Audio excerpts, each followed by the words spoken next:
കഴിഞ്ഞ വീഡിയോയിൽ നമ്മൾ ക്രിയേറ്റ് അതായത് ഇൻസേർട്ട് എങ്ങനെയാ ഒരു ടാബിളിലോട്ട് ലാറാവൽ വഴി ചെയ്യാനാണ് നോക്കിയത്.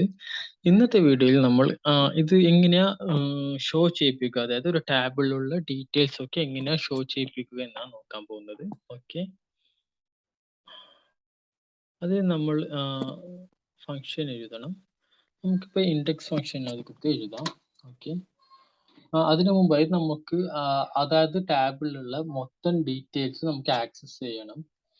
അതിനുവേണ്ടി നമ്മൾ എന്താ ചെയ്യാന്ന് വെച്ചാൽ പ്രൊഡക്റ്റ് എന്ന് പറയുന്ന ടാബിളിനകത്തുള്ള എല്ലാ എന്താ പറയാ ഡാറ്റാസും നമ്മൾ എടുത്തിട്ടുണ്ട്. ഇതിനെ നമ്മൾ ഒരു വേരിയബിളിലോട്ടേക്ക് സ്റ്റോർ ചെയ്ത് വെക്കാൻ പോവാണ് ചെയ്യുന്നത്. ഓക്കെ, $product എന്ന് കൊടുക്കാം. ഓക്കെ, ദെൻ ഇനി നമ്മൾ എന്താ ചെയ്യാൻ പോകുന്നത് വെച്ചാൽ ഇത് നമ്മൾ ഇനി റിട്ടേൺ ചെയ്യണം. റിട്ടേൺ വ്യൂ, ദെൻ ഹോം എന്ന് പറഞ്ഞൊരു പേജ് നമുക്ക് ക്രിയേറ്റ് ചെയ്യാം. നമ്മൾ ഇതുവരെ ക്രിയേറ്റ് ചെയ്തിട്ടില്ല, നമുക്ക് ക്രിയേറ്റ് ചെയ്യാം. അതോടൊപ്പം തന്നെ കോമ്പാക്റ്റ് വഴി നമുക്ക് ഡാറ്റാസ് മൊത്തം പാസ് ചെയ്യാം.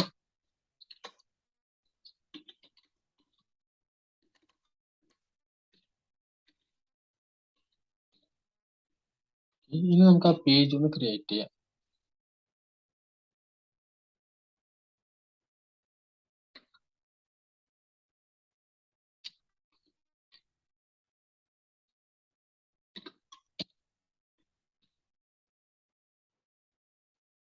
നമുക്ക് നെയിം ഒന്ന് ചേഞ്ച് ചെയ്തെടുക്കാം. നോർമലി അവിടെ ഹോം എന്ന് പറഞ്ഞിട്ടൊരു പേജ് ഉണ്ടാവാൻ ചാൻസ് ഉണ്ട്. സോ നമുക്ക് ഇൻഡെക്സ് എന്ന് കൊടുക്കാം. Index dot blade dot PHP. Okay, കൊടുത്തിട്ടുണ്ട്. ഇതിൽ നമ്മൾ ടേബിൾ വഴിയാണ് ഇത് വ്യൂ ചെയ്യിപ്പിക്കാൻ പോകുന്നത്. ഓക്കെ, ടൈറ്റിൽ വ്യൂ കൊടുത്തു, ശേഷം div കണ്ടെയ്നർ വിളിച്ചു. അതിനകത്ത് നമുക്കൊരു ടൈറ്റിൽ വേണം. അതിന് H3 ക്ലാസ് വിളിച്ചു, ടെക്സ്റ്റ് സെന്റർ കൊടുത്ത് ഡീറ്റെയിൽസ് എന്ന് കൊടുക്കാം. ഓക്കെ, ഇനി നമുക്ക് ടാബിൾ ക്രിയേറ്റ് ചെയ്യാം. നെക്സ്റ്റ് റോയിലായിട്ട്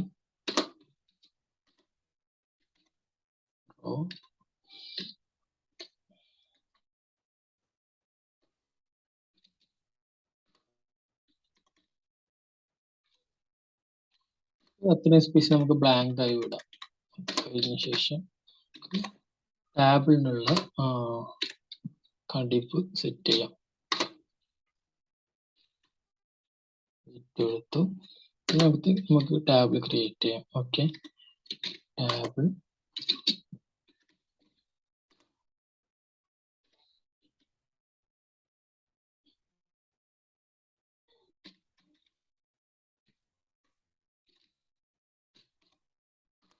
ബോർഡർ 1 കൊടുത്തു.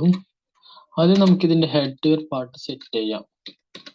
ഈ ഹെഡിനകത്ത് കൊടുക്കാം.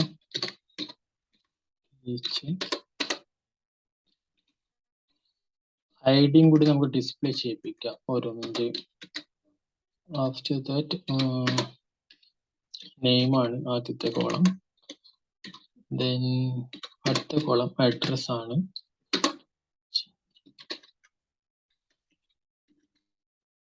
ഓക്കെ, അവിടെ ടി ഹെഡിന്റെ കഴിഞ്ഞു. ഇനി ടി ബോഡിയാണ്. അതിനു മുമ്പ് നമുക്ക് ഇത് ഡിസ്പ്ലേ ചെയ്യിപ്പിക്കാനുള്ള ആ വേരിയബിൾ, ആ സ്റ്റോർ ചെയ്ത വേരിയബിൾ നമ്മൾക്ക് ഇവിടെ പാസ് ചെയ്യണം. അതിന് for each വെച്ചാണ് നമ്മൾ ചെയ്യുന്നത്. for each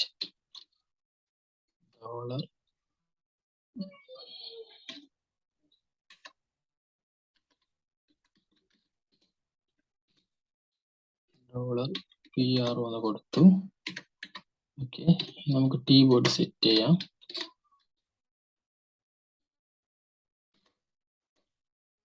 അതേപോലെ തന്നെ നമ്മുടെ ഈ for each ലൂപ്പ് നമുക്ക് ക്ലോസ് ചെയ്യണം. for each കൊടുക്കാം. ഓക്കെ, നമുക്ക് റോ വഴി വെച്ചാണ് നമ്മൾ ഇത് ഡിസ്പ്ലേ ചെയ്യിപ്പിക്കാൻ പോകുന്നത്. റോ നമ്മൾ ഓപ്പൺ ചെയ്തു. അതിനകത്ത് TDക്കകത്ത് നമ്മുടെ ഫസ്റ്റ് ID ആണ്. അപ്പൊ ID ഇത് കൊടുക്കണം. വേണ്ടി കൊടുത്താൽ മതി. $PROയിലാണ് ഇപ്പോൾ നമ്മുടെ ഡാറ്റാസ് മൊത്തം ഉള്ളത്. സോ $PRO ID കൊടുക്കുക. ദെൻ അടുത്തത് നെയിം ഡിസ്പ്ലേ ചെയ്യിപ്പിക്കണം. വീണ്ടും TD ഓപ്പൺ ചെയ്യാം. അതിനകത്ത് $PRO നെയിം കൊടുക്കുക. അടുത്ത TDക്കകത്ത് ഇനി അഡ്രസ് അല്ല ബാക്കിയുള്ളത്. അപ്പൊ നമുക്ക് അഡ്രസ് കൊടുക്കാം. $PRO അഡ്രസ് കൊടുത്തിട്ടുണ്ട്. ഓക്കെ, നമുക്കിതൊന്ന് റൺ ചെയ്ത് നോക്കാം വർക്ക് ആയിട്ടുണ്ടോ എന്ന്. ഓക്കെ, സേവ് കൊടുത്തു. ഇൻഡെക്സ് ഫംഗ്ഷൻ ആയതുകൊണ്ട് തന്നെ നമുക്ക് ആദ്യം വരുന്നത് ആ ഫംഗ്ഷൻ ആയിരിക്കും.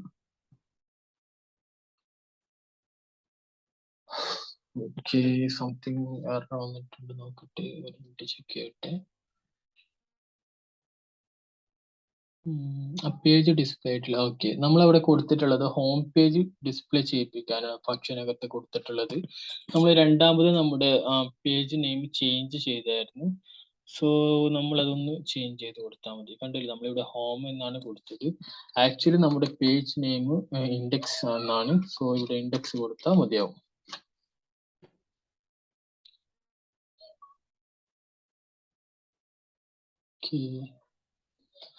ഇവിടെ കണ്ടില്ല, ഡിസ്പ്ലേ വന്നിട്ടുണ്ട്. ഈ ഒരു ഭംഗിയില്ലാത്തതിന് കാരണം നമ്മൾ ബൂട്ട് സ്ട്രാപ്പ് ലിങ്ക് കൊടുക്കാത്തത് കൊണ്ടാണ്.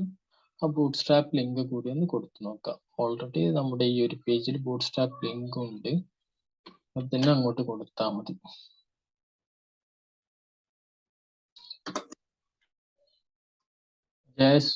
ലിങ്ക് കൂടി കൊടുക്കാം. ഓക്കെ,